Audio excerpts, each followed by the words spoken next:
বাংলাদেশের বাইরে পৃথিবীর বিভিন্ন প্রান্তে যে যেখান থেকে চ্যানেলে দেখছেন আপনাদের সকলকে সাদর আমন্ত্রণ তৃতীয় মাত্রা দেখবার জন্য। প্রিয় দর্শক, সাম্প্রতিক নানা বিষয় নিয়ে আলোচনার জন্য আমার সঙ্গে স্টুডিওতে পাচ্ছেন আমার বাবাস আছেন বাংলাদেশ জাতীয়তাবাদী দল বিএনপি দলীয় সাবেক সংসদ সদস্য সেলিম রেজা হাবিব, এবং আমার ডানে রয়েছেন প্রাক্তন সেনা কর্মকর্তা এবং বাংলাদেশ সুপ্রিম কোর্টের আইনজীবী ব্যারিস্টার এম সরওয়ার হোসেন। স্বাগত আপনাদের দুজনকে তৃতীয় মাত্রায়। সরকার যখন বলছে ফেব্রুয়ারিতে নির্বাচন, সরকার প্রধান ঘোষণা দিয়েছেন, বিএনপি মোটামুটিভাবে তারা নির্বাচনের পথে হাঁটছে।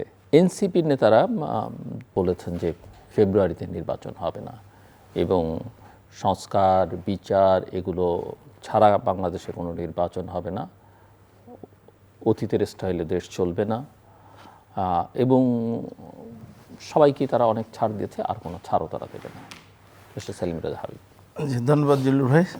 চ্যানেল এর অগণিত দর্শক শ্রোতা দেশে বিদেশে এবং আমার সহ আলোচক সরওয়ার ভাই, সবাইকে শুভেচ্ছা।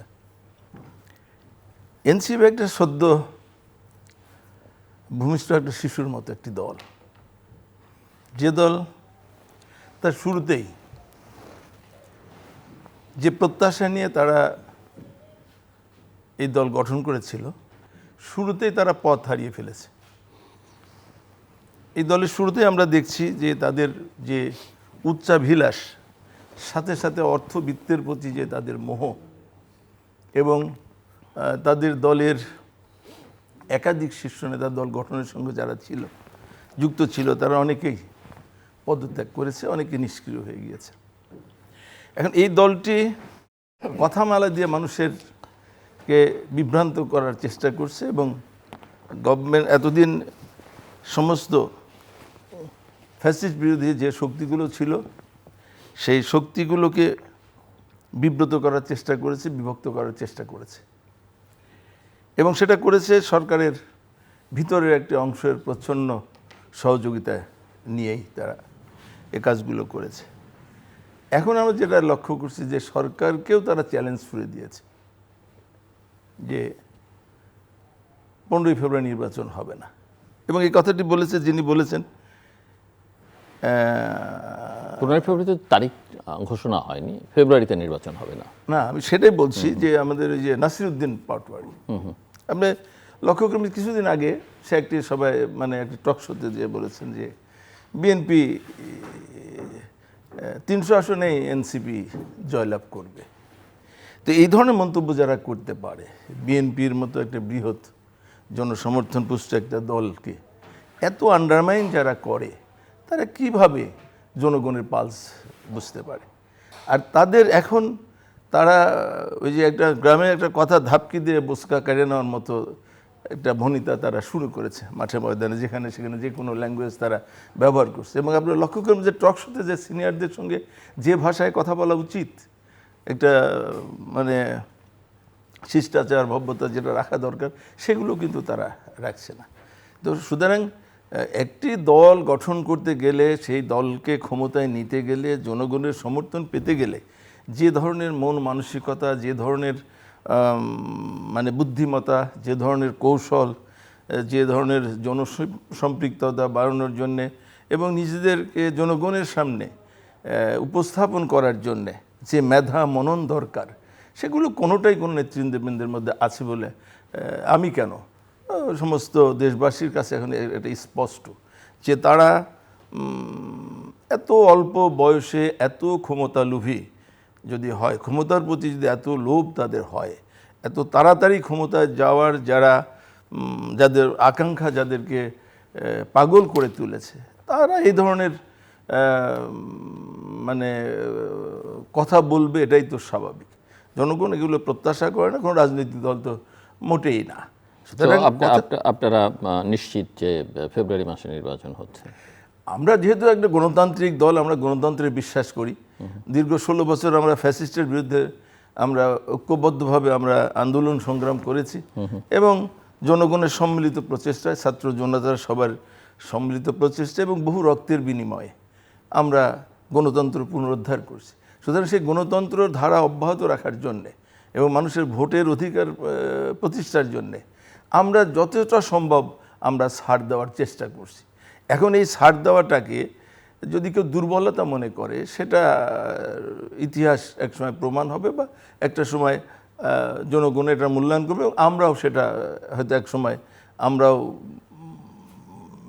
এটা এটা যে আমাদের সহনশীলতা, এটা যে আমাদের দুর্বলতা না, সেটা প্রমাণ করার শক্তি, সাহস এবং বুদ্ধিমত্তা, ক্ষমতা যাই বলেন না কেন, সেটা বৃহৎ রাজনৈতিক দল হিসাবে আমাদের রয়েছে। সেই হিসাবে আমরা মনে করি যে তত্ত্বাবধায়ক সরকার প্রধান যেহেতু তিনি আমাদের ভারপ্রাপ্ত চেয়ারম্যান জনাব তারেক রহমানের সঙ্গে লন্ডনে একটি রুদ্ধদ্বার বৈঠকে পরে সেখানে তারা ফেব্রুয়ারি রোজার আগে নির্বাচনের ঘোষণা দিয়েছিলেন। পরবর্তীতে তিনি 5ই আগস্ট জাতির উদ্দেশ্যে যে ভাষণ দিয়েছেন সেখানে তিনি আরও স্পষ্ট করেছেন যে ফেব্রুয়ারিতে রোজার আগে হবে এবং আমরা শুনছি যে 18 তারিখে রোজা হলে হয়তো আগের সপ্তাহে হয়তো যে কোনো দিন হতে পারে আর কি। ইভেন রাষ্ট্রীয় সফরে মালয়েশিয়ার সেখানকার আনোয়ার ইব্রাহিম সম্ভবত তার নৈশভোজে সেখানেও তিনি পরিষ্কার করেছেন যে আমরা বাংলাদেশে ফেব্রুয়ারিতে রোজার আগে নির্বাচন হচ্ছে। সুতরাং আমরা তার কথার উপর বিশ্বাস এবং আস্থা রাখতে চাই। তবে আমি দিলুভাই একটা কথা বলি যে রাজনীতি কখনো কুসুমাতীর্ণ পথ না। রাজনীতিতে ষড়যন্ত্র থাকবে, রাজনীতিতে দ্বিধাবিভক্তি থাকবে, রাজনীতিতে কৌশল থাকবে। সুতরাং অপশক্তি সবসময় রাজনীতিতে বিরাজ করে। তো এই সব মোকাবেলা করেই আমরা মনে করি যে আগামীতে একটা নিরপেক্ষ এবং ক্রেডিবল এবং জনগণের স্বতঃস্ফূর্ত অংশগ্রহণের মাধ্যমে একটি নির্বাচন অনুষ্ঠিত হবে এবং সেই নির্বাচনে আমরা অংশগ্রহণ করব। যদি এর ভিতরে কোনো ব্যত্যয় ঘটে তাহলে অবশ্যই আমাদের হাইকমান্ড যারা রয়েছে, আমাদের নীতি নির্ধারণ যারা রয়েছে, তারা অবশ্যই কৌশল পরিবর্তন করবেন এবং আমরা সে পথেই আমরা হাঁটব। আমরা দল হিসাবে আমরা ঐক্যবদ্ধ রয়েছি এবং সমস্ত ফ্যাসিস্ট বিরোধী শক্তি দুই একটা বাদে সমস্ত ফ্যাসিস্ট বিরোধী শক্তি কিন্তু আমরা এই নির্বাচনের প্রশ্নে, গণতন্ত্রের প্রশ্নে, ভোটাধিকারের প্রশ্নে আমরা সবাই ঐক্যবদ্ধ। ধন্যবাদ। আমি আবার আসবো আপনার কাছে, ব্যারিস্টার সরওয়ার হোসেন। ধন্যবাদ জিলুর ভাই, ধন্যবাদ আজকের সমালোচক এবং সুপ্রিয় দর্শক। দেখুন যে আশা এবং আকাঙ্ক্ষা নিয়ে যে স্পিরিট নিয়ে 5ই আগস্ট হয়েছে বিপ্লব, ক্লিয়ারলি একটা পরিবর্তনের আকাঙ্ক্ষা জনগণের ভিতর ছিল এবং বিপ্লব তখনই সংগঠিত হয় যখন সবার মত এবং সবার আকাঙ্ক্ষা একই বিন্দুতে রূপান্তরিত হয়। তখন সমস্ত মানুষ আবাল বৃদ্ধ বনিতা নেমে যায়। বাংলাদেশে এবার অভ্যুত্থানে যে পিকুলিয়ার বিশেষ ঘটনা ঘটেছে, বাচ্চা নেমে গেছে, ছাত্রীরা নেমে গেছে, তাদেরকে প্রোটেক্ট করার জন্য তার মা নেমে গেছে, মা এবং বাচ্চাদেরকে প্রোটেক্ট করার জন্য বাবাও নেমে গেছে, সে চাকরি করে এ অবস্থায় নেমে গেছে। শেষ পর্যন্ত ফ্যাসিস্ট পালিয়েছে। আর্মি বাধ্য হয়েছে যে জনগণের উপর আর গুলি করবে না। সম্ভবত তারা পৃথিবীর ইতিহাস থেকে শিক্ষা নিয়েছে। বিশেষ করে এর আগে যে শ্রীলঙ্কায় যে পতনটা ঘটলো, অভ্যুত্থান ঘটলো, সেখানে কিন্তু সেনাবাহিনী একটি গুলি করেনি। সো এটা একটা ভালো উদাহরণ। তো এই উদাহরণের পরে মানুষের ভিতরে আকাঙ্ক্ষা ছিল যে বাংলাদেশে আর জানি কখনো ফ্যাসিজম সৃষ্টি না হয়, আর যেন কখনো মাফিয়াতন্ত্র সৃষ্টি না হয়, আর যেন কখনো বাংলাদেশ ক্রোনি ক্যাপিটালিজমে পতিত না হয়। সেই আকাঙ্ক্ষাগুলো সব যে পূর্ণ হবে তা নয়। এই ধরনের পতনের পরে, এই ধরনের একটা অরাজকতার পরে মানুষের আকাশচুম্বী আকাঙ্ক্ষা সৃষ্টি হয়। কিন্তু যুক্তিসঙ্গত কিছু আকাঙ্ক্ষা থাকে যেগুলো মিট আপ করা যায়, সেগুলো করা হয়েছে বলে আমাদের মনে হচ্ছে না। যেমন মনে করেন গত 15 বছর যে যাদেরকে নিয়োগ দেওয়া হয়েছে তার একজনও আওয়ামী লীগ ব্যতীত কেউ নাই সব জায়গায়। তাই এইটাকে আপনি ফেজ আউট কীভাবে করবেন? উচিত ছিল এই 1 বছরে 50,000 নতুন করে নিয়োগ দেওয়া, পুলিশ সহ, প্রশাসন সহ সব জায়গা সম্ভব ছিল, সেটা তাদের মাথায় নাই। জিল্লুর ভাইয়ের ব্লগে আমি যেমন শুনেছি যে পৃথিবীর নোবেল লরিয়েট কিন্তু কোথাও সফল শাসক হিসেবে আসতে পারেনি। ওনার যে বয়স, ওনার যে চিন্তা ভাবনা, যে বিপ্লবী চেতনা ছিল, এই স্পিরিটকে সাফল্যমণ্ডিত করা, সেটা তার ভিতর নাই। আমি দেখেন এই যে কয়দিন আগে রেজওয়ানা হাসান, একজন অ্যাডভাইজার, আমার সহকর্মী, উনি বললেন কি যে সিলেটে 5ই আগস্টের আগে আমি সাদা পাথর রক্ষা করতে পেরেছি। তো 5ই আগস্টের পরে আমি আর পারি নাই। আপনি পারলেন না কেন? এই যে পারি নাই তার মানে আপনি আপনার ব্যর্থতা স্বীকার করলেন। ব্যর্থতা স্বীকার করার পরবর্তী স্টেপটা কি? You should quit.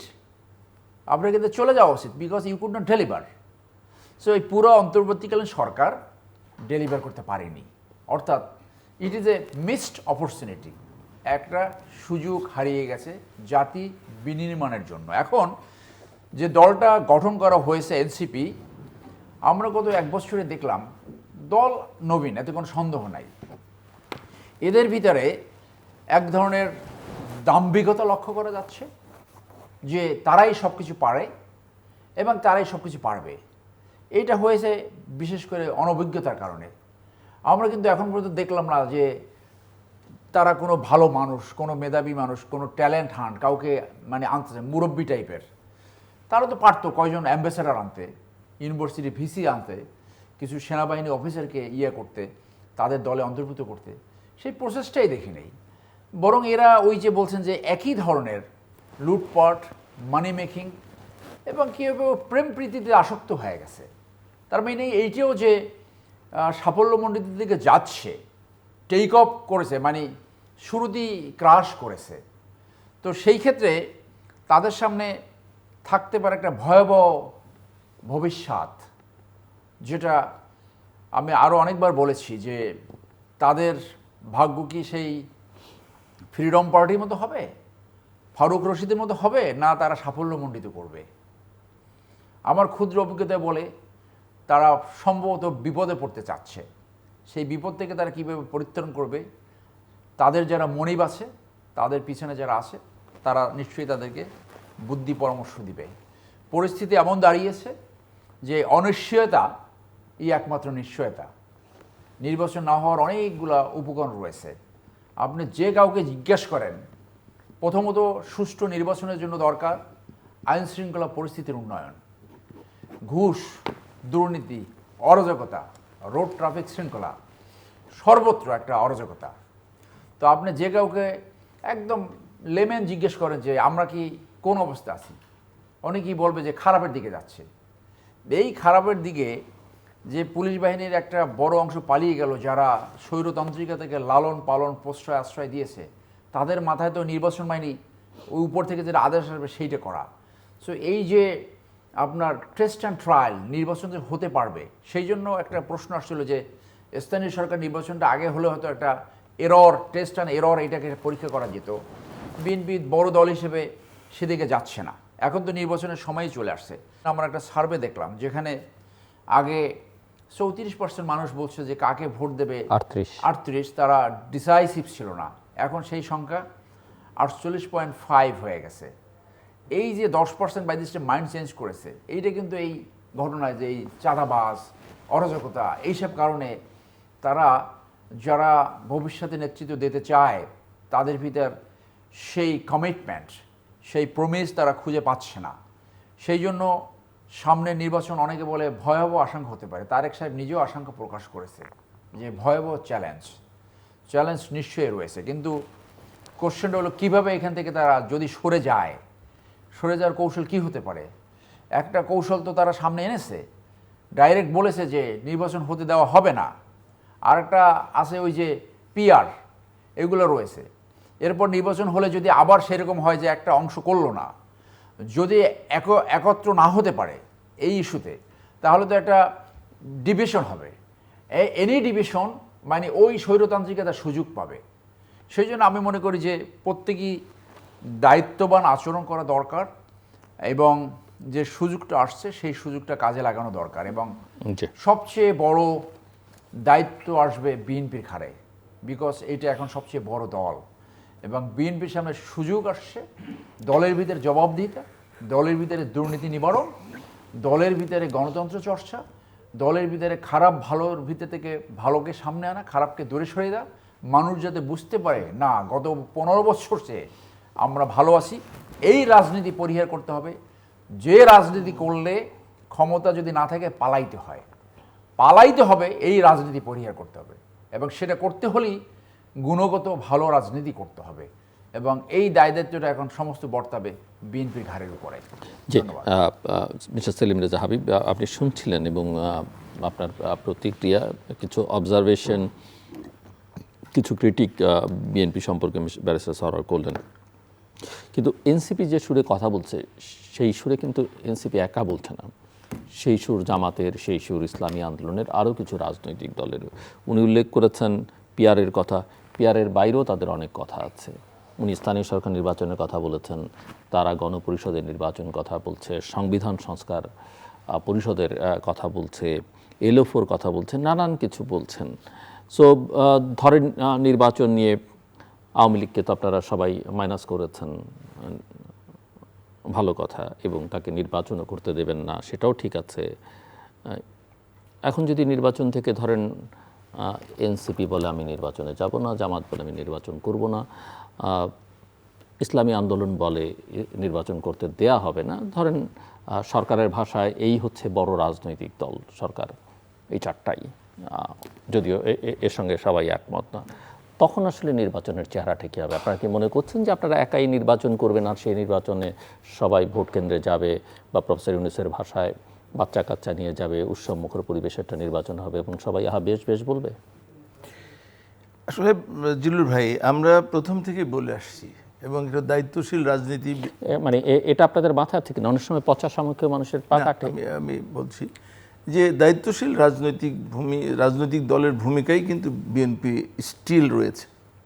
আমরা কিন্তু মানে আপনার যেটা আপনারা চুপচাপ ছাড় দিচ্ছেন, নমনীয়, এটা হচ্ছে দায়িত্বশীল ভূমিকা। কেউ যদি বলে একটা রাজনৈতিক দলের হচ্ছে সঠিক সময় সঠিক সিদ্ধান্ত নেয়া, কখনো কখনো ফার্ম ডিসিশন নেয়া, কখনো কখনো প্রোঅ্যাক্টিভ হওয়া, সেটাই আসলে একটা রাজনৈতিক দলের কাজ।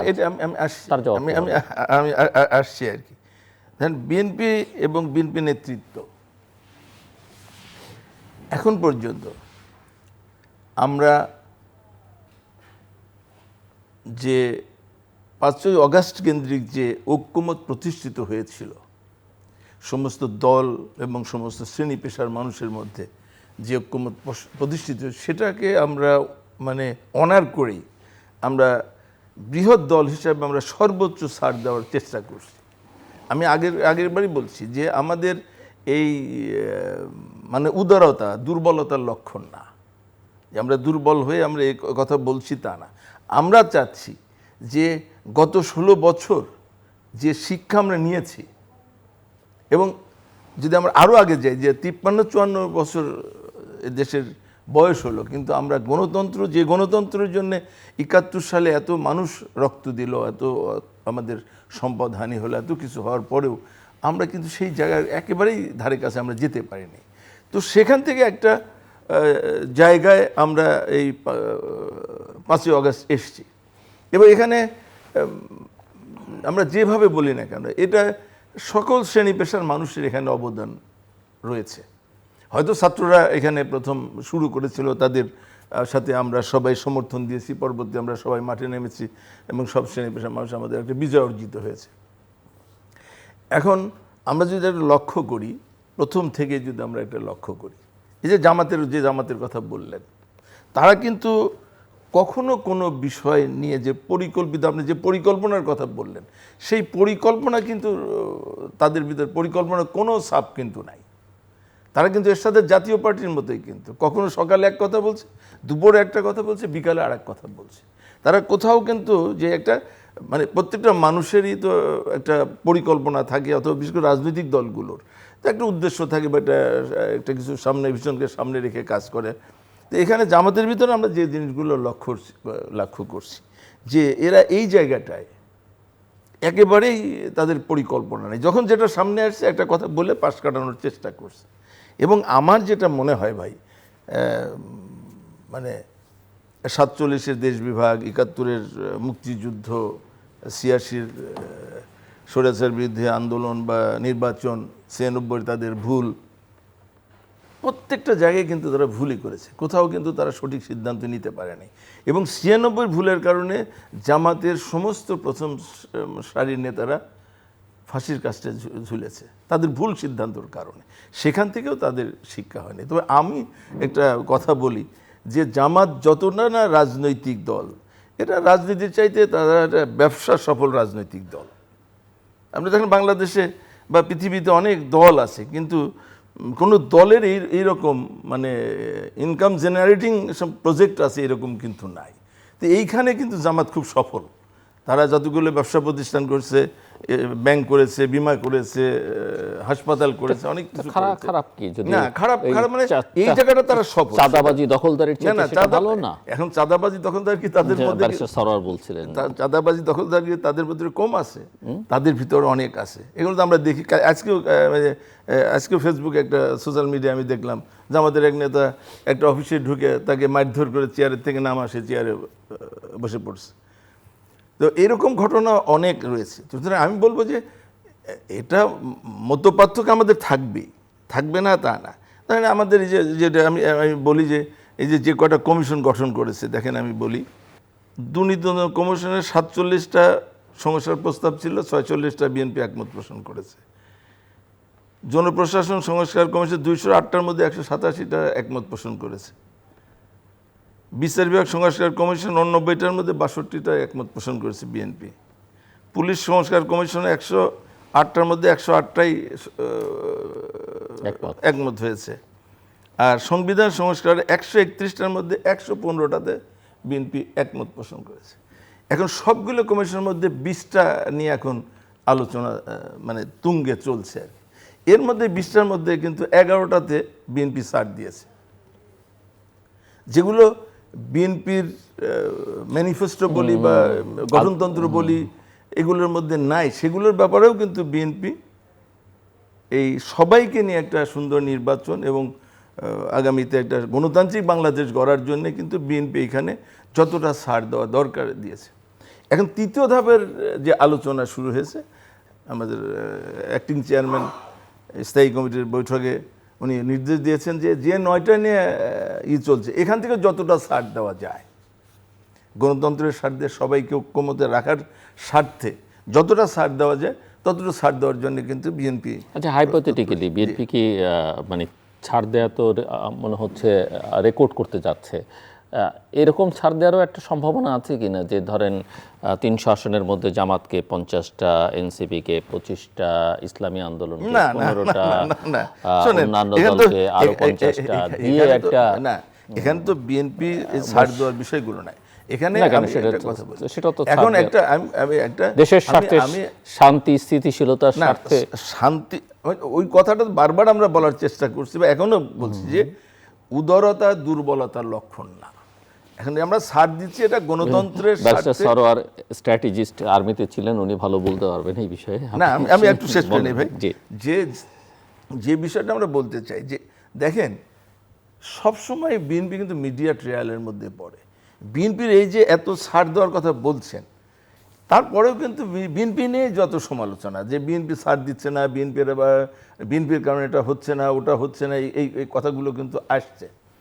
এখন বিএনপি যাতে যেন জনগণের মধ্যে থেকে বা এই মিডিয়া ট্রায়ালের থেকে যে প্রচারগুলো করা হচ্ছে সেটার বাইরে যেও বিএনপি কিছু ছাড় দিয়ে আমরা দেখাইতে চাই যে আমরা গণতন্ত্রের পক্ষে, আমরা ক্ষমতায় যাওয়ার জন্যে উদ্গ্রীব না। আমি যেই ধারণাটা দেবার চেষ্টা করেছি সেটাতেই ঢুকে পড়লে অসুবিধা কি? ওই সবাইকে দিয়ে ম্যানেজ করে সবাইকে না ওইটা তো আমাদের আগেই মানে এই 5ই অগাস্টের আগের থেকেই তো আমাদের আছে যে এই ফ্যাসিস্ট হাসিনা বিরোধী আন্দোলনে যে সমস্ত দল আন্দোলন সংগ্রামী ছিল, নির্বাচনের পরে তো আমরা সবাইকে নিয়ে আমরা ঐক্যমত সরকার গঠন করবো। এখানে তো কারো ভাগ করার কিছুই নাই। কিন্তু কাকে কতটা দিবেন সেটা না, এটা তো ওই ধরনের ইসের মধ্যে তো আমরা নেই। এখন যে জোটে যারা আছে, দীর্ঘদিন আমাদের সাথে জোটে ছিল, তারা তো 2-1টা সিট তো তারা পাবে, এটা তো আছে। দেখেন আবার এখানে দেখেন ওই যে আপনি যে বলছেন যে নির্বাচন নিয়ে আপনি যে বলছেন, আমি দ্বিমত পোষণ করি না যে কিছু ষড়যন্ত্র তো আছেই। এই যে আপনার নির্বাচন কমিশন যে আরপিও করেছে, সেখানে দেখেন যে জোটের থেকে অংশ নিলেও তার নিজ দলীয় প্রতীকে তাকে অংশগ্রহণ করতে হবে, এটা কোনোদিনই ছিল না। কিন্তু এটা খারাপ কি? না, খারাপের মধ্যে আছে খারাপের ভিতরে আছে খারাপের মধ্যে আছে। এর মধ্যে সূক্ষ্ম একটা করবেন নেক্সট দল, আপনি ওই দলের প্রতীক নির্বাচন করবেন না। আমি বলছি এটা ওই মাইন্ড সেটআপতে করা হয় নাই। এটা মাইন্ড সেটআপতে করা হয়েছে যে যখন আওয়ামী লীগ নাই, নৌকা নাই। আপনার যেখানে জোটের থেকে আমি প্রার্থী দেব সেখানে কিন্তু ধানের শীষের প্রতীক নাই। সুতরাং প্রতীক একটাই থাকবে, যেটা সবাই চেনে জানে, সেটা হলো দাড়িপাল্লা। বাংলাদেশে এখন অনেক মানুষ আছে। না না, আপনার ধানের শীষও থাকবে না, ধানের শীষ প্রতীক তো মানে সে তো করতে বিএনপির জন্য থাকবে, আপনার অ্যালাইজদের কিন্তু সে জন্য তো থাকবে প্রার্থী না। কে? মানে প্রার্থী তো ধানের শীষের প্রার্থী তো থাকছে না। না না, ধানের শীষের প্রার্থী থাকবে ব্যালটে না। শুনেন, ব্যালট হয় কিভাবে যেখানে না না, আমি যেটা বুঝেছি সেটা হচ্ছে যে আপনি ধানের শীষ বিএনপি, আপনার অ্যালাইজ হচ্ছে গণসংহতি আন্দোলন, তার একটা প্রতীক আছে। গণসংহতি আন্দোলনের কাউকে যদি আপনি ছাড়ও দেন, আপনি প্রার্থী না দেন, সে ধানের শীষ পাবে না, সে তাকে তার পার্টির প্রতীক নির্বাচন। ওই কথাটাই আমি বলছি যে ওইখানে তো তাহলে একটা নন থাকবে, আপনার নন প্রতীক থাকবে, নন প্রতীক থাকবে দাড়িপাল্লা। বাংলাদেশে এখন অনেক মানুষ আছে আপনি সেটা বলছেন, যারা প্রতীক মানে প্রতীক বোঝে। এটা বাংলাদেশে আমার 3টা প্রতীক চেনে, আর এরশাদের নাঙ্গল চিনত। তো এখন এরশাদের ব্যাপারটাও তো এখন নাঙ্গল ব্যাপারটাও তো এখন পর্যন্ত মানে সেটেল না। তাহলে কিন্তু একটা নন প্রতীক থাকছে, সেটা হলো দাড়িপাল্লা। তাহলে আপনি কেন জোটের মধ্যে গেলে নৌকা প্রতীক মানে কি ধানের শীষ প্রতীক সে পাবে না কেন? এই যে এখানেও কিন্তু একটা মানে সূক্ষ্ম একটা খেলা আছে, আমি মনে করি। এটা ব্যক্তিগতভাবে আমি, এটা আমার একটা ওয়েল অবজারভেশন, এটা থাকে মানুষের। যে ধরেন আমি একটা কথা বলি যে ধানের শীষ আর যদি গমের ছড়া বা একটা আপনি দেন, তাহলে কি হবে? যদি ধানের শীষ প্রতীক না থাকে তো মানুষ তো গমের ছড়া মনে করে তো ধানের শীষ মনে করে গমের ছড়া দিয়ে দিবে, চলে যাবে। তো এইরকম একটা মানে কারচুপি যে মানে নির্বাচনে যে কনস্পিরেসি হচ্ছে না আমি কিন্তু বলি না, এগুলো কিন্তু হচ্ছে। কিন্তু মানে সব কিছুর ঊর্ধ্বে উঠে আমরা চাচ্ছি যে সব কিছু মোকাবেলা করে, এবং আমাদের আমাদের মানে বর্তমান যে নেতৃত্ব, বিশেষ করে আমাদের অ্যাক্টিং চেয়ারম্যানের প্রতি আমাদের সেই আস্থা এবং বিশ্বাস আছে যে তিনি যেভাবে গণতন্ত্র নিয়ে ভাবেন, দলকে নিয়ে ভাবেন, দেশকে নিয়ে যেভাবে ভাবেন, ডেফিনেটলি তিনি সকল ষড়যন্ত্র মোকাবেলা করে তিনি বিজয়ী হবেন এবং দেশকে গণতন্ত্রের পথে নিয়ে যাবেন। দেখুন, যে আকাঙ্ক্ষা সৃষ্টি হয়েছে, সবচেয়ে বেশি প্রয়োজন রাজনৈতিক অভ্যন্তরীণ সংস্কার। আমরা গত 54 বছর দেখেছি। আপনি পলিটিক্যাল পার্টির মধ্যে বলছেন সংস্কারের কথা। মিস্টার তারেক রহমান কয়েকদিন আগে বলেছেন রাজনৈতিক দলেরও সংস্কার দরকার। এখন আমরা কেন বলি, কারণ এমন একটি বিকৃত, এমন একটি নষ্ট রাজনৈতিক সংস্কৃতি সৃষ্টি হয়েছে, এইটা পরিবর্তন ব্যতীত কোনো অভ্যুত্থান, কোনো আকাঙ্ক্ষা, কোনো সংস্কার সাকসেস হওয়ার কোনো সুযোগ নাই। আমি চাঁদাবাজি থেকে শুরু করি। রাজনৈতিক প্রক্রিয়া হলো চাঁদাবাজ সৃষ্টির কারখানা। এখন এই কারখানা থেকে আপনি 2-4 জনের বিরুদ্ধে ব্যবস্থা নিলেন, তাতে বাকি 99% তো অ্যালাইভ থাকে। চাঁদাবাজ সৃষ্টি হবে। উদাহরণস্বরূপ, একটা জেলায় যদি যুব সংগঠনের অথবা ছাত্র সংগঠনের কেউ চাঁদাবাজি করে, সে নিশ্চিতভাবে তার যে উপরের বস, অন্তত ওই ইউনিটের হেড, তার ক্লিয়ারেন্স ডাইরেক্ট অথবা ইনডাইরেক্ট ক্লিয়ারেন্স আর সেটা করতে পারে না। তো তাহলে চাঁদার একটা ভাগ যায় উপরে। ব্যবস্থা নিতে হবে চাঁদার ভাগ যেখানে যেখানে প্রসারিত হয়েছে সেখান থেকে। তো উপর থেকে যদি একটা বড় চাঁদাবাজের বিরুদ্ধে ব্যবস্থা নেওয়া হয়, তাহলে কিন্তু নিম্নের ওই যে কারখানা, ওই কারখানার সৃষ্টি হয় না। লি কুয়ান ইউ তার মন্ত্রিসভার 3 জনকে জেলে পাঠিয়েছিল দুর্নীতির জন্য। দুর্নীতি একেবারে বন্ধ হয়ে গেছে। তো আপনি নিচে 2টা পুলিশের সেবাইয়ের বিরুদ্ধে ব্যবস্থা নিলেন, ওসি এসপির ঘুষ তো বন্ধ করা যাবে না।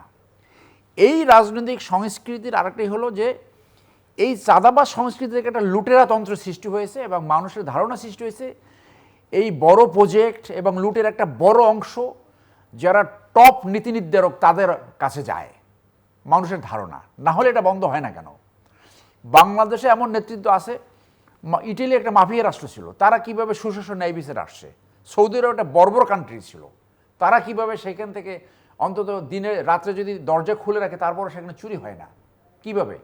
উদাহরণস্বরূপ, বাংলাদেশে যদি চুরির জন্য হাত কাটা হতো, অথবা মনে করেন শুধু মাঝখানের আঙুলটা কাটা হবে যারা দুর্নীতি করে, তাহলে বাংলাদেশে কয় হাজার মানুষের মাঝখানে আঙ্গুল থাকতো না। এইটা আপনি ভেবে দেখতে পারেন।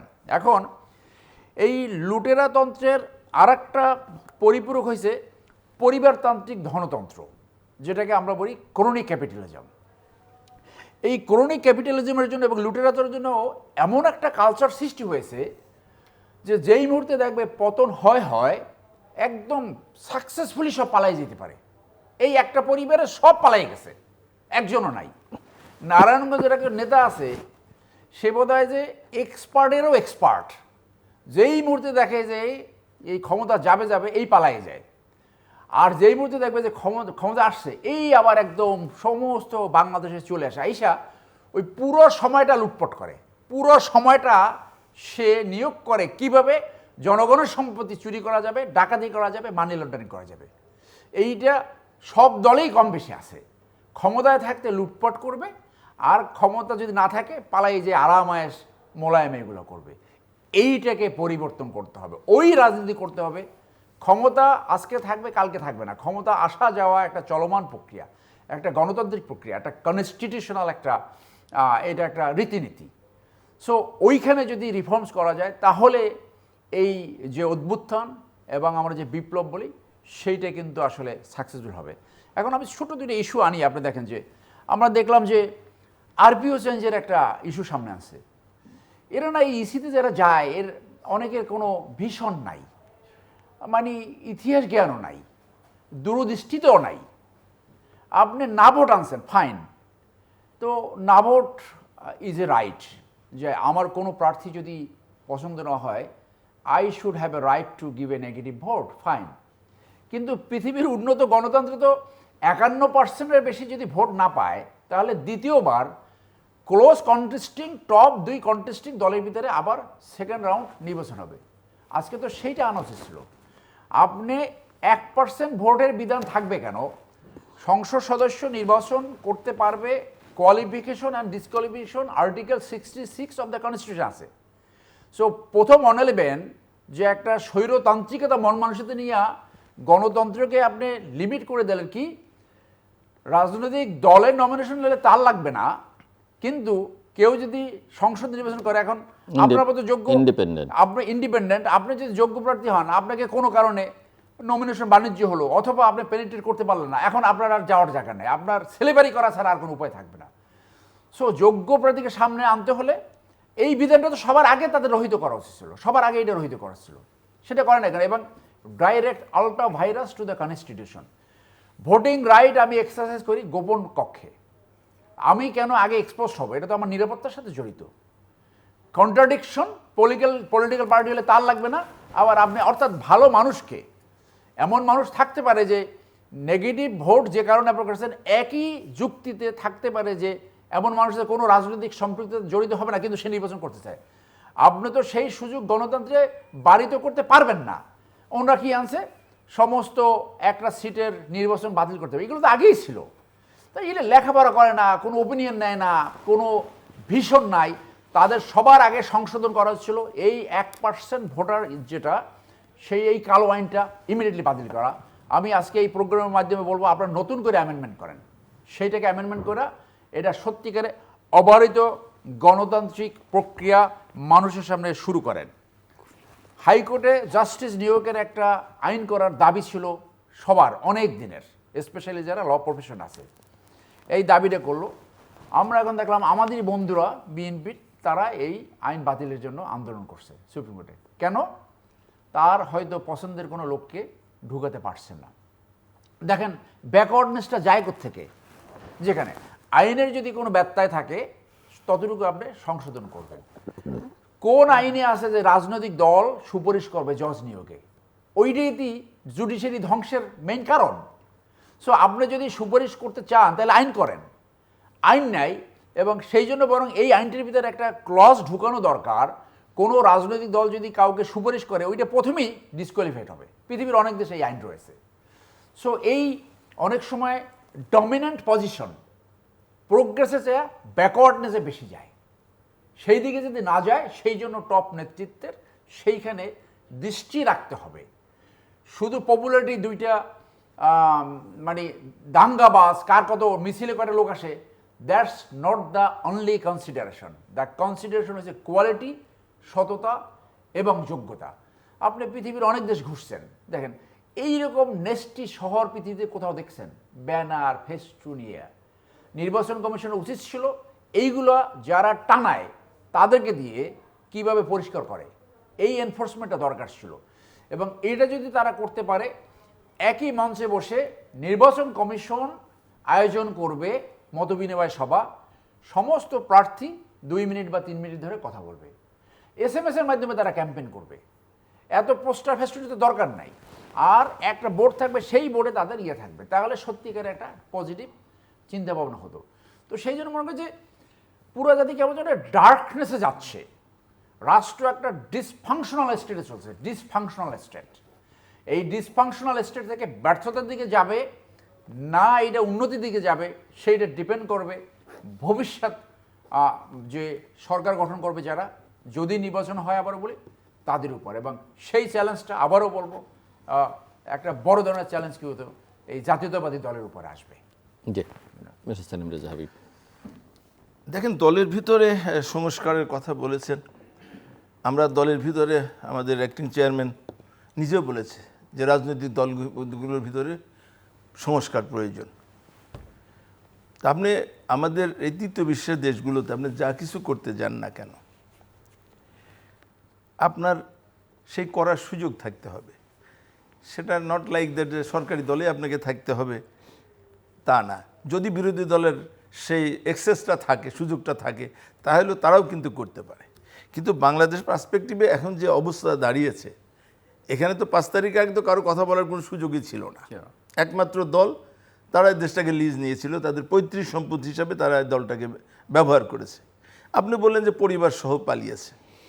আপনি মানে এই সোশ্যাল মিডিয়ার এই যুগে কোনোটা তো গোপন থাকে না। শেখ হাসিনা একদিন আগেই তার আত্মীয় স্বজনের মেসেজ পাঠিয়েছে নো স্টে পালাও। তো এবার আমরা দেখলাম যে কয়েকটা গাড়ি ভরে কয়েকটা চার্টার বিমান চলে গেল, আমরা তো সবই দেখেছি আর কি। রাষ্ট্র যখন মানে ভক্ষকের ভূমিকা অবতীর্ণ হয় তখন কোনোটাই সম্ভব না। তো এখন আপনি বললেন যে যারা এখন এই যে সরবের সাথে আমি একমত, যে যারা যে কাজের না তাদের সেই কাজে দিলে যা হবার তাই কিন্তু হচ্ছে আর কি। ধরেন আজকে যে সবচেয়ে বড় যেটা নিয়ে মানে রাজনৈতিক দলগুলো এটা অপরচুনিটি হিসাবে এটাকে ব্যবহার করছে, সেটা হচ্ছে জামাত বলি এনসিপি পিআর। কিন্তু ওনারা যে এই যে 5টা কমিশন করেছে, 800 কতগুলো সুপারিশ ছিল, এর মধ্যে তো পিআর ছিল না। ওনারা তো পিআর আনেন নাই। তো এখন এই পিআরটা যে বা যারাই আনুক না কেন, কেন তারা এটাকে এন্টারটেইন করছে, কেন এটাকে নিয়ে তারা মানে কথা বলার সুযোগ দিচ্ছে? এটা আমাদের দেশের জন্য এটা প্রযোজ্য না। স্যার বললেন যে আমি ভোটের ব্যাপারে বলি, ভোটের ব্যাপারে যে মানে উন্নত বিশ্বে যে ভোটের যে সিস্টেম আছে সেটা ইন্ট্রোডিউস করার মতো মানে সচেতনতা আমাদের দেশে এখনও কিন্তু সৃষ্টি হয় নাই। যে আমরা একটা প্ল্যাটফর্মে দাঁড়ায় দুটো ভোট চাইলাম আর মানুষ আমাদেরকে দিল, এই পরিস্থিতিটা এখনও আমাদের ওই শিক্ষায় বলি বা ভোটের ব্যাপারে বলি যে কথাটা আপনি বললেন, যে এই যে স্বতন্ত্র দাঁড়াতে গেলে 1% ভোটারের সিগনেচার লাগবে। আমি কারেক্টলি 1% ধরেন আমার 3 লাখ ভোটার থাকলে আমি 3000 ভোটারের আমি সিগনেচার নিলাম, নিয়ে আমি সাবমিট করলাম নির্বাচন কমিশনে। এটাও কিন্তু একটা গোপন বিষয়। একজন 3000 লোক কেন প্রকাশ করবে যে সে কাকে ভোট দিবে? এটা তো বললাম যে কনস্পিরেসি, এটা তো গণতন্ত্রের সহায়ক না, আমি এটা বলছি আর কি। তারপরে দেখেন মজাটা কি, আপনি দিলেন 3000 শরীর লোকে, ওর মধ্যে একজন আনি বললেন যে আমি ওটা সিগনেচার করিনি, বাট বাসে আপনার মনোনয়ন বাতিল। তার মানে এটা মানে গণতন্ত্রের পথ ভোটে মানে আপনার বাইরে যা কেউ দাঁড়াবে এটাকে বন্ধ করার জন্য এই কাজটা। কিন্তু যে বলেন এটা নিয়ে কোনো কথা নেই।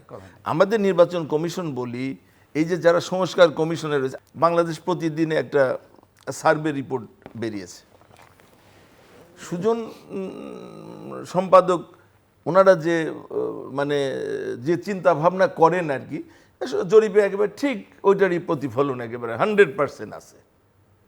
আপনি 1000 কতজন মানুষের কাছে আপনি জিজ্ঞেস করেছেন, বিএনপির কি এমনই দৈন্যদশা হয়েছে যে 10% লোক বিএনপির পক্ষে?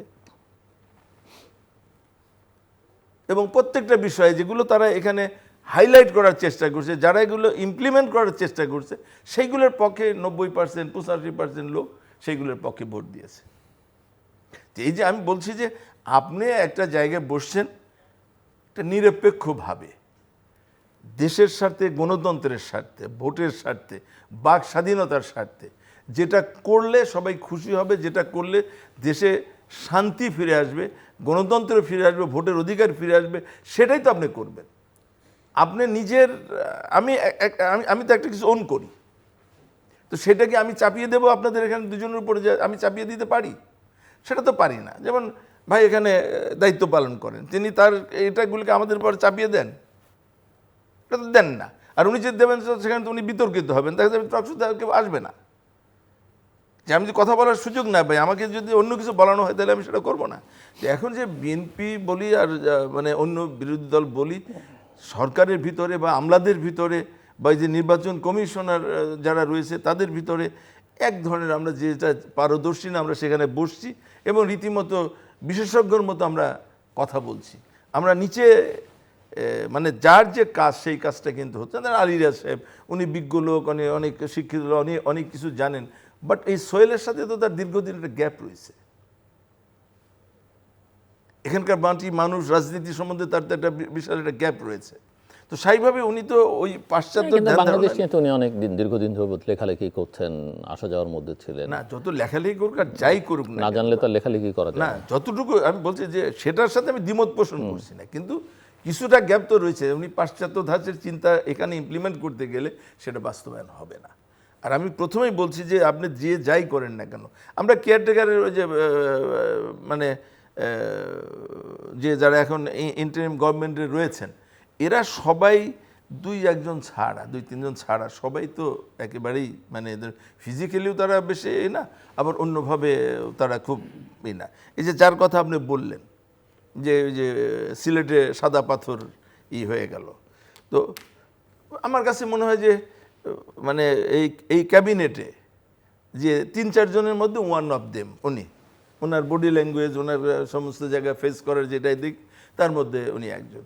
উনি আজ থেকে 6-7 মাস আগে মনে হয় হওয়ার পরেই উনি রাজনীতিবিদদের বললেন যে 53 বছর ধরে রাজনীতিবিদরা কি করেছে, মানে রাজনীতিবিদরা পারেন নাই জন্যে আজকে ওনাকে দায়িত্ব দেওয়া হয়েছে। তো উনি দায়িত্ব নিয়ে ওনার সময় সারা দুনিয়া মানে 53 বছর সাদা পাথর থাকলো, ওনারা দায়িত্ব আছে সাদা পাথর নাই, এটা উনি মানে দেখতেই পায়নি যে হয়ে গেছে। ওনার একটা ঘটনা বলি, কোনো এক সাংবাদিক ওনার কাছে একটা অভিযোগ করেছে, আমার নির্বাচনী এলাকার কথা বলছি, 5টা ভাটা সম্বন্ধে কমপ্লেন করছে। উনি এখান থেকে সেই সাংবাদিককে তুষ্ট করার জন্য এখান থেকে পরিবেশ অধিদপ্তর লোকটোক পাঠাই দিয়ে ডিসি বলে, ইউনো বলে, এসপি বলে যে ভাই আমাদের কিচ্ছু করার নেই। ওই 5টা পাশে আরও 2টা ইট ভাটা আছে, সেটা না, ওই 5টা ভেঙে দিতে চলে আসলো লোকজন। তখন পরিবেশ বিপর্যয়কে 5টা ভাটা করলে তো সমস্ত ভাটার জন্য একই আইন হতে হবে। এই যে একটা পলিটিক্যাল লিডার যদি হতো, সে তো ওই পার্সপেক্টিভে বিচার করতো, কিন্তু উনি না করে ওই যে একজন বলছে উনি এই করে দেন। তো এখন এই কাজগুলো প্রতিটি ক্ষেত্রে হচ্ছে এবং হওয়ার কারণেই এই যে আপনি বললেন পুলিশ, যদি রাজনৈতিক পলিটিক্যাল গভর্নমেন্ট যদি ক্ষমতায় আসতো, ফার্স্ট কাজ ছিল পুলিশ নেওয়া। কারণ মিনিমাম 50 কেন 1 লাখ নিলে আপনার এটা পুলিশের 12% বেকার সমস্যা। না, পুলিশের ট্রেনিং তো 3 মান্থস এনাফ। আরে যুদ্ধকালীন সময় সেনাবাহিনীতে 4 সপ্তাহ ট্রেনিং করে তারপর যুদ্ধে পাঠায়। সেটা বলছি, এখানে যে জিনিসটা হচ্ছে আর কি, যে আজকে যে বললেন যে চাঁদাবাজি বলি, ল অ্যান্ড অর্ডার যে আজকে এত ডিটোরেট করার অন্যতম কারণ হলো পুলিশ। স্টিল পুলিশ কোনো ফাংশন করে না। আমরা যখন টেলিফোন করি, স্যার দেখছি কিন্তু কোনো কাজ, এবং সমস্ত সমাজ বিরোধী চাঁদাবাজ লুটেরা তাদের সাথে তাদের সখ্যতা, এবং তারাই এই যে মানে যে আইন শৃঙ্খলার যে আজকে এত মানে অবনতি, এর একমাত্র কারণ হলো পুলিশ। তারা এখনও স্বপ্ন দেখে যে পরিবর্তন হবে, এবং এই ধরনের বিশৃঙ্খল অবস্থা সৃষ্টি হলে দেশের মানুষ বলবে আওয়ামী লীগই ভালো ছিল। এইগুলো তো এই সরকারগুলো এই কাজগুলো তো করছে না। এই কাজগুলো না করার কারণে আমরা রাজনীতিবিদের রিফর্মের কথা বললেন, আমি যত কথাই বলি না কেন, আমি এসে কাজ করার সুযোগ পাইলে তো আমি আমার ইফিসিয়েন্সিটা আমি প্রমাণ করতে পারবো যে আমি ইফিসিয়েন্ট না। কিন্তু আমি এখন যত কথা বলছি সুযোগটা কোথায়? আমি বিরোধী কতটা টলারেন্সি নিব? আমি এখন অনেক কথা বলছি, বাট আমি যখন সিটে আসব বা আমি যখন কাজ করার সুযোগ পাবো, তখন নয় আমি তাদের সম্বন্ধে আমার আচরণটা কি হবে, তখন না আমি প্রমাণ করতে পারবো। এখন বিএনপির অবস্থা দাঁড়াইছে এই যে বিএনপির মানে মিডিয়া ট্রায়াল বিএনপিকে যেভাবে ই করছে, তাতে ওই যে একটা এসের প্রমোদনাথ ঠাকুরনাকার একটা গল্প পড়ছিলাম ক্লাস 7-8-এ, যে কদম্বিনী মরিয়া প্রমাণ করিল যে সে মরে নাই। এখন বিএনপির অবস্থা এইরকম হয়েছে যে এই যে জিলুর ভাই বললো যে আর কত ছাড় দিতে দিতে কি আপনারা সবাইকে ভাগ করে দেবেন? Not like that. আমরা চাচ্ছি যে এই নিজেদের ভিতরে বৃহৎ রাজনৈতিক দল হিসাবে যেন কোনোভাবেই আমাদেরকে এই ব্লেমটা না দেয় যে আমাদের গোয়ারতুমির কারণে অথবা আমাদের বাড়াবাড়ির কারণে অথবা অন্যদের প্রতি রেসপেক্ট না থাকার কারণে আজকে এই ঐক্য ভণ্ডুল হলো। এটা আমরা চাচ্ছি না। এই জন্য আমরা চাই যে সমস্ত দলকে নিয়েই আমরা আগামী নির্বাচনে সুষ্ঠু নির্বাচন। দেখুন, ওই প্রফেসর ইউনূস সাহেব, আমি মনে করি যে he is not meant to perform. কারণ উনি দেখেছে যে আদালতে খাঁচাটা ঠিক না, উনি ওই পর্যন্ত গেছে, খাঁচাটা রিমুভ করছে। উনি যদি জেলে যেতেন তাহলে কিন্তু জেলটা রিফর্মস হতো। বাংলাদেশে জেল প্রশাসন যে কত ভয়াবহ দুর্নীতিগ্রস্ত, এটা কিন্তু যারা জেলে যায় সবাই দেখে আসে, কিন্তু কেউ রিফর্ম করে না। জেলের একটা বড় কারো রয়েছে উপযোগিতা, সেটা হলো কারেকশন। কারেকশনের চেয়ে ওখান থেকে আরও বৃহত্তর সন্ত্রাসী দুর্নীতিবাজ হয়ে তারপর বের হয়। সো ওই যে অভিজ্ঞতা, ওনার অভিজ্ঞতা হলো ব্যাংক চালানো, এবং উনি সহ ওনার পুরো অন্তর্বর্তীকালীন সরকার, অন্তর্বর্তীকালীন নামটা নিয়ে ওনার ব্যর্থতার প্রথম পর্বেতে ঢুকে গেছে। এই পুরো অন্তর্বর্তী সরকার মোরাল হাই গ্রাউন্ড লুজ করেছে। ব্যক্তিগতভাবে প্রফেসর ইউনূস ওনার যে মোরাল হাই গ্রাউন্ড ছিল সেইটা উনি হারিয়েছেন।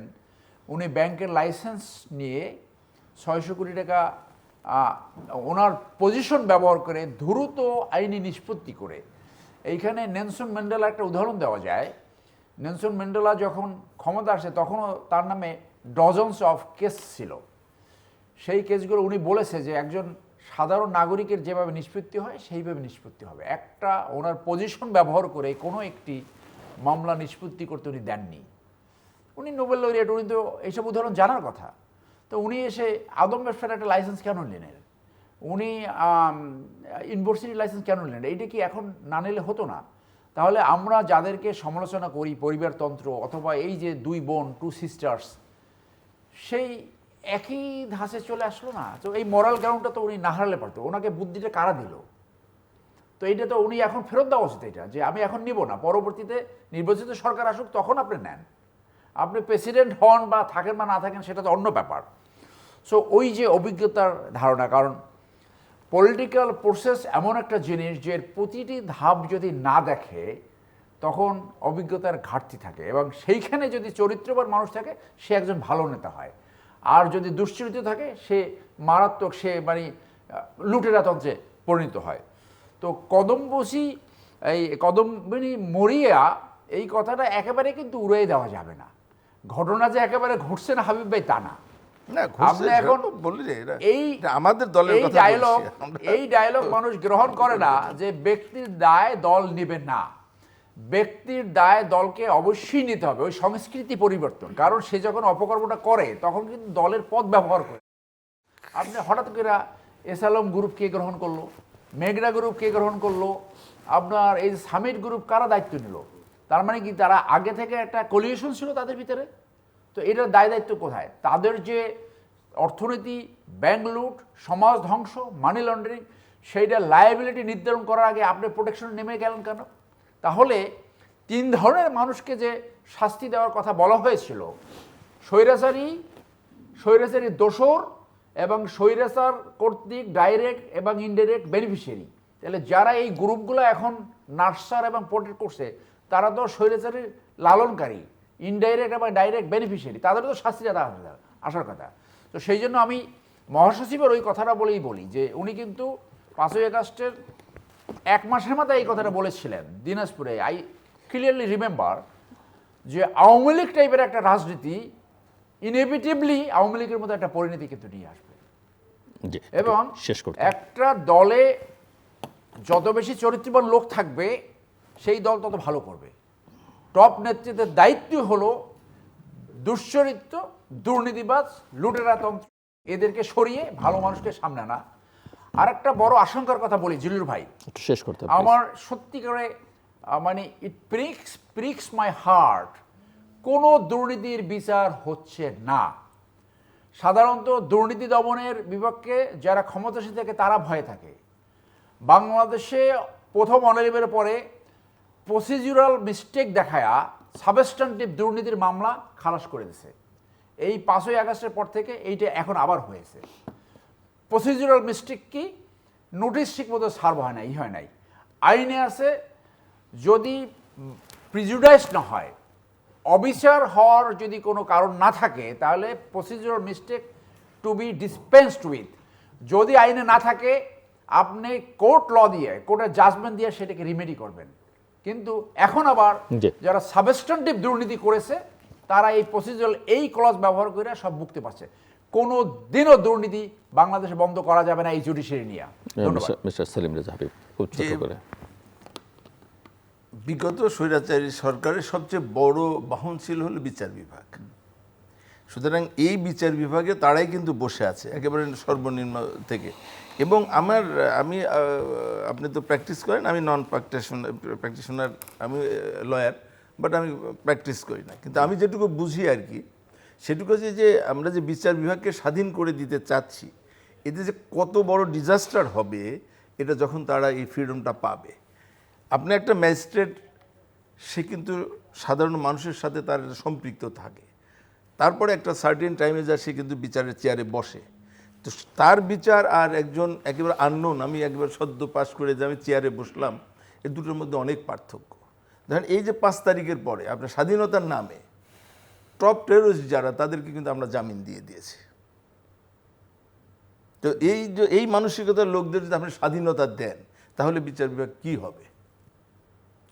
না, ওখানে আমি তো না এটা বলছি জুডিশিয়াল যে- ম্যাজিস্ট্রেটের যে- একটা প্রভিশন আছে, 2 বছর প্র্যাকটিস না করলে সে এখানে পরীক্ষা দিতে পারবে না। এক ধরনের থাকে না না, ওরিয়েন্টেশন। থাকলেও ওইরকম আমি বলছি যে এইগুলো, এটা তো আমি বললাম না যে যেটা 19 বছর হয় নাই তাকে আমি জামিন দিয়ে দিলাম, এটা আমার হাবিব ভাই, এর সুযোগ নেই। Independence of judiciary is required for the politicians, for the না কান্ট্রি। না, আমি ট্রাম্পের একটা আদেশ যদি একটা জুনিয়র জাজ আমেরিকাতে সে এটাকে যদি স্টে করতে পারে, আমাদের ওই টেম্পারমেন্ট দরকার। আরে আমি আর ওই যদি কথাটাই কেউ যদি মানে- অ্যাবিউজ অফ পাওয়ার করে, তাকে আবার ওই সানোয়ার ভাই, judicial আমি ওই process-এ কথাটাই handle করতে বলছি, হবে। আমি ওই কথাটাই বলছি যে তাদের মানসিকতা, তাদের শিক্ষা দীক্ষার আমাদের তো এক জিনিস না। আমি ওইটাই বোঝাইতে চাচ্ছি, যে কারণে তো শেখ হাসিনা এগুলো করতে পারছে। তখন যতগুলো মানে খারাপ কাজ সেগুলো সবগুলো তো বিচার বিভাগের ঘাড়ে বন্ধু করেছে। এটা করেছে, এটা যে আমরা বললাম যে আপনি করলেন যে জেলখানায় যে আমার ভিতরে কিন্তু প্রচণ্ড ক্ষোভের সৃষ্টি হয়েছিল। যে সমস্ত সেই সামন্ত যুগের কায়দা দেখছি, ওই জেলারদের সামনে এরকম করে বসতে হবে, এগুলো খুবই খারাপ লাগছে। আমি নিজে তো তখন সাইবার জেল খাচ্ছি। তখন ভেবেছি যে এগুলোর পরিবার, কিন্তু জেলার আমাকে বলছে যে ভাই আপনি এখন যে অনুভব করেন জেলেতে যে বের হয়ে যাবেন, এটা আপনার মনে থাকবেন। আসলেই তাই, যেগুলো আমাদের এখনও অনেক রিফর্ম করার ভাই বিষয় আছে, যেগুলো আমি মনে করি যে 5 তারিখ শুধু আওয়ামী লীগের শিক্ষা হয় নাই, সমস্ত রাজনৈতিক দল এবং সমস্ত শ্রেণী পেশার মানুষের শিক্ষা হয়েছে। আমরা যদি এর থেকে শিক্ষা নিয়ে যদি আগামী দিনে রিফর্ম করতে না পারি, সেটা রাজনৈতিক দলের ভিতরে বাইরে এবং সমস্ত সেক্টরেই, যেটা মানে মিডিয়া বলি, ইলেকট্রনিক মিডিয়া বলি, ব্যবসায়ী বলি, চাকরিজীবী বলি, সব জায়গায় যদি আমরা রিফর্ম না করতে পারি, তাহলে এই যে এত আত্মহুতি, এত রক্ত, এত কোনো কিছু, এত রিফর্ম, সংস্কার এগুলো কিচ্ছু আসবে না। 90 সালে 91 সালে 3 দলের রূপরেখা হয়েছিল না? এখনো তো এই যেগুলো হচ্ছে, এগুলো যে পরবর্তী বাস্তবায়ন রাজনীতিবিদরাই তো করতে হবে। এখন বলছে যে কেউ, এরা সংসদ বলছে না আমরাই করে দেবো, যেটা সংবিধান সংশোধন করার দায়িত্ব তো পার্লামেন্টের। তারা এখন এটা অর্ডিন্যান্সের মাধ্যমে যদি করে, সেটা কতটুকু ভ্যালিড হবে সেটা বুঝতে হবে। আমি সবশেষে বলতে চাই যে বিএনপি, আমরা সেই দল, আমাদের নেতৃত্বের প্রতি পূর্ণ আস্থা এবং বিশ্বাস রয়েছে যে বিএনপি যদি আগামীতে ক্ষমতায় যায়, তাহলে ডেফিনেটলি এদেশে গণতান্ত্রিক চর্চা হবে এবং সমস্ত রাজনৈতিক দল স্বাধীনভাবে তাদের রাজনীতি করতে পারবে। দর্শক অনুষ্ঠানের শেষ প্রান্তে আমরা সামাজিক যোগাযোগ মাধ্যম ফেসবুক, এক্স এবং ইউটিউবে তৃতীয় মাত্রা লাইভ স্ট্রিম হচ্ছে, আপনারা দেখতে পারেন। টেলিভিশনের পর্দায় দেখতে না পারলে যে কোনো সময় যে কোনো স্থান থেকে ইউটিউবে তৃতীয় মাত্রা চ্যানেলটি সাবস্ক্রাইব করে এই পর্ব বা পুরোনো পর্বগুলো আপনারা দেখতে পারেন। ব্যারিস্টার সরওয়ার হোসেন এবং মিস্টার সেলিম রেজা হাবিব, অসংখ্য ধন্যবাদ এই আলোচনা অংশ নেওয়ার জন্য। দর্শক, প্রধান উপদেষ্টা নির্বাচনের সময় ঘোষণা করবার পরেও মানুষের মধ্য থেকে এই আশঙ্কা কাটছে না, যদিও দেশের সবচেয়ে শক্তিশালী এই মুহূর্তে রাজনৈতিক দল বিএনপি তারা বেশ আশাবাদী যে নির্বাচন আসলে হবে কি না, মানে ঘোষিত সময়ে হবে কি না। না হওয়ার অনেকগুলো কারণ বা এই চিন্তা করবার অনেকগুলো কারণ তৈরি হচ্ছে। আমার অতিথিদের ভাষায় যে একটা অপরচুনিটি তৈরি হয়েছিল অভ্যুত্থানের মধ্য দিয়ে, সেটা বাংলাদেশ ইতিমধ্যেই মিস করেছে। অনিশ্চয়তাটাই এখন নিশ্চয়তা, আমি আমার একটা অতিথির কথা ধার করে বলছি। এবং এখানে স্টেটটা এখন ডিসফাংশনাল হয়ে গেছে এবং অন্ধকারের দিকে বাংলাদেশ যাচ্ছে। নির্বাচন নিশ্চয়ই আলো দেখাবার কথা, কিন্তু যখন শুনতে হয় যে অন্ধকারের দিকে বাংলাদেশ যাচ্ছে, শঙ্কার যথেষ্ট কারণ আছে। এবং এই শঙ্কার বা সংকটকে কীভাবে মোকাবেলা করবেন সেটা বুঝতে হলে আসলে সমস্যাটা যা আছে সেটা আইডেন্টিফাই করা দরকার, এবং এটা করতে হবে আসলে প্রধান রাজনৈতিক দলগুলোকেই। সেই জায়গায় তাদের একটা বড় দুর্বলতা লক্ষণীয়। আমরা আশা করব যে এই দুর্বলতা কাটিয়ে উঠে তারা যেটা করণীয় সেটা করবার চেষ্টা করবেন। আমাদের সঙ্গে থাকবার জন্য অসংখ্য ধন্যবাদ, সবার জন্য শুভকামনা।